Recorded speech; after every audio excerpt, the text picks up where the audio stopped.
What you articulated is almost like an SDLC for building these types of applications, right? What you said is, hey, I bring in a set of first experts who will then articulate what questions they ask. Then you said, I'll take that and have it with my prompt engineers to make the actual prompts work better. But then you said, I will now validate this with the second tier experts to make sure that the results they ask and the expected value is the same. If not, you go back and tweak either the questions or the process.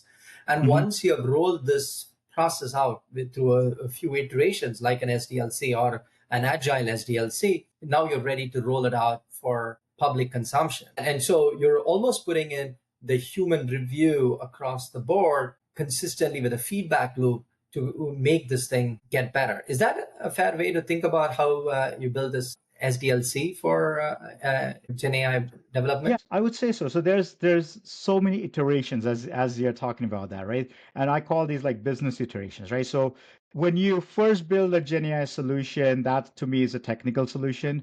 But then what I'm interested in building a business solution that our business people are going to use, and that just requires 20, 30 iterations. That's the only time it's going to get better.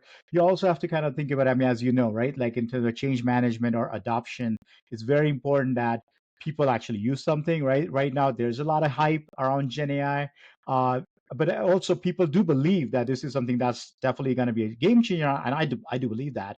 But we need to come up with these. We need to do a really good job of rolling out these solutions so they are clearly adding value to people. If they're clearly adding business value, right? And so that's why we have to be very careful about it, about how we orchestrate all of this and how do we keep people interested, how we take them on the journey as well, because they have to realize it's not just magic that just all of a sudden you put Claude in there and it's going to give you like the best answers Yeah. in marketing, pharma markets. That's not going to happen. Yeah.